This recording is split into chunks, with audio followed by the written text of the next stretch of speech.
You're watching Pittsburgh Steelers Talk. I am Tom Downey here with the news of the day. 6 different roster moves made by the Steelers on the deadline for roster cut-down day from 90 to 85. We've got the 80-man roster coming up next Tuesday, then the final 53-man roster. Before we break down all the news and who got cut and who the signing is, remember, we will break down all of the roster cuts right here on Pittsburgh Steelers Talk. When it happens, boom, you're getting a video. So make sure you guys are subscribed.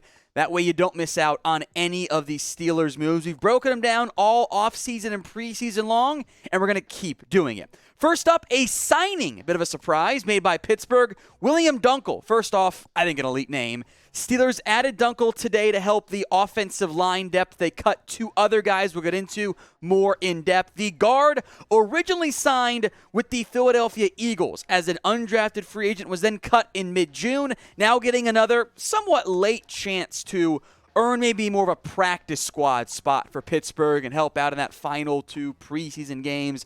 I don't think you're going to see him play a very big role. For now, we'll put him in as a backup at left guard. I'm not sure which side he'll actually end up playing. UDFA out of San Diego State, a lot of his time was at right guard, but he did play some left guard as well. Had some hype in 2021, some All-American honors, but he went undrafted and now gets a second shot in the NFL. All right, on now to the 6 moves. You had to make at least 5. Well, there was another one because you had to cut another player to make room for Wiliam Dunkle. Anthony Miller has been placed on IR. This one isn't too much of a surprise based on the buzz that was coming out of camp earlier today. He suffered a shoulder injury. He's been placed on IR. That does free up one of those 6 needed roster spots, but it also ends his season. Is pretty disappointing for Miller. He didn't make much of an impact last year for Pittsburgh. He had 6 catches, 25 yards, and a score across the entire season after getting cut by Houston leading up to the 2021 campaign fully.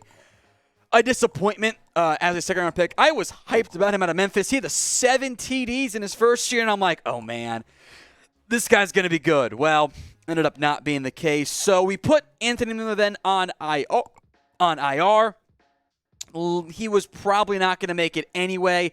It's a 7-man, maybe 8-man race if we include Cody White / Steven Sims as a hybrid half player each. But Johnson, Claypool, Pickens, Austin, Olszewski, Boykin are your front runners there to make the wide receiver room.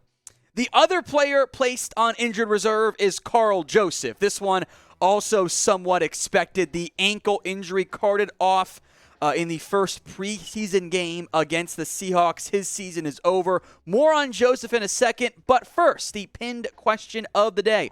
Which of these 2 players is the bigger loss? AM for Anthony Miller or KJ for Karl Joseph? If the ad break comes here on YouTube, take advantage of it. Head down there and let me know. It is season ending for Joseph, who was kind of on the team last year. Practice squad up and down. Didn't make a huge impact in the end.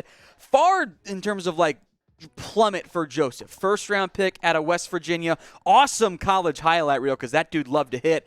Just 2 tackles in a very limited sample size last year for the Steelers. Spent time with the Browns and, of course, the Raiders. But his numbers had really fallen off. I thought he had a difficult path to making the roster with some depth at safety. You had Minkah Fitzpatrick, Terrell Edmonds, DeMonte Casey, Norwood playing that kind of hybrid role almost. Miles Killebrew is a kind of in the same mold of Joseph, of guy you probably want more in the box than anything. But it is a noteworthy loss for Pittsburgh. He'll get paid, and we'll get another chance potentially next year to make the Steelers roster.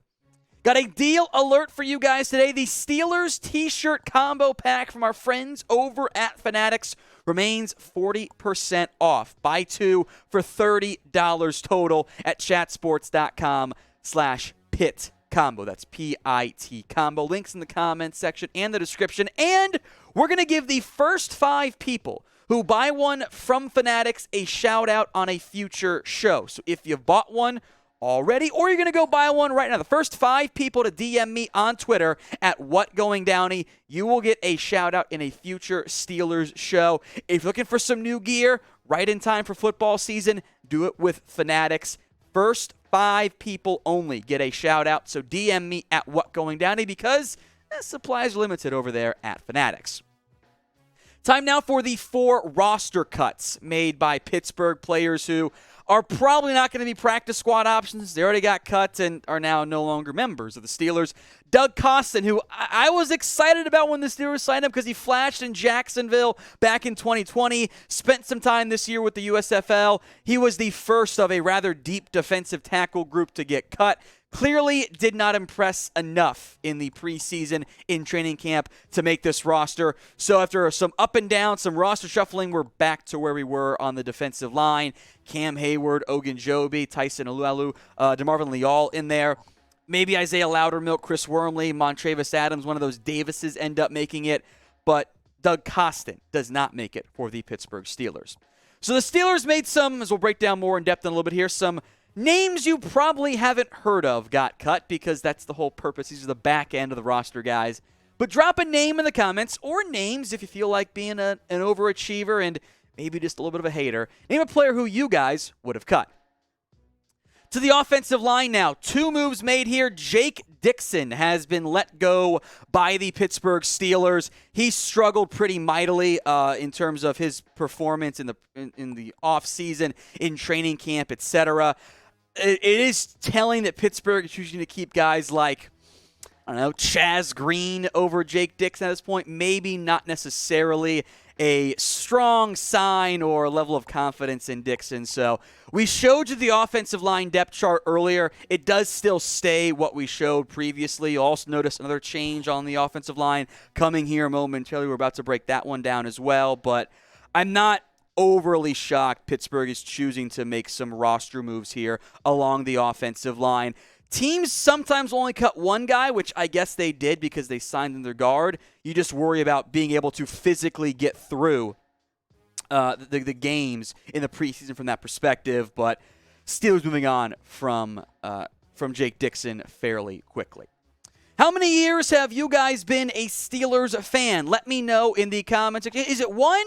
Has it been for life? Does that mean 10, 15, 20, 25, 30? Let me know in the comment section. All right, the other offensive lineman cut, that was one Chris Owens, the former Alabama product. I'll make note that Pittsburgh did not play, they only played J.C. Hassenauer and Mason Cole at center. They were trying to give Owens some reps there. It didn't really work out the way it wanted to. Both these guys, Dixon and Owens, didn't impress enough in the training camp stage to get preseason reps. So I know there was some hype about Owens because he's an Alabama product. He wasn't very good. I'm not too surprised he ends up getting the boot. The last cut made is the punter. How about that? The battle, whatever battle there was, has quickly been finalized here. Cameron Nizialek, the other punter, who was the only one punting against Seattle, by the way, he has been cut. He had a net of 37.5 in that game, 44.3 average, put one inside the 20, 2 returns for 7 yards, a touchback. I don't think the Steelers were very impressed by him, and very clearly, Presley Harvin is going to be the guy. More on him in a second, but of the 4 cuts, which one surprised you the most? And by the way, I do think that none is a valid answer as well, and I think I'm going to type in none. I thought maybe they would have gone a little bit longer with Nizialek as a punting competition, but he's out instead. The move to cut Nizialek does end the punting battle, whichever one there was. He didn't have his best performance. The hang time was okay, but he had the shank in the preseason or in training camp, which I thought was a pretty big sign. That in the end, Presley Harvin, the most swaggy punter in the NFL since Marquette King, is going to be the man once again, handling punt duties for Pittsburgh. Hoping for some growth this upcoming year after maybe not the best campaign last year for the Steelers, but that roster battle already finalized. Presley Harvin III, elite name, elite arm sleeve when he punts sometimes. He's the punting winner for Pittsburgh. Now, if you didn't already take advantage of the Steelers t-shirt combo pack, I'm giving you another chance. Head over chatsports.com/PIT combo. We'll put that link in the comment section and in the description of today's show so you can get going on the deal. And remember, the first 5 people who DM me with proof of a shirt purchase get a shout out on the show. My Twitter is at WhatGoingDowney. That will also be in the comment section and the description of today's show.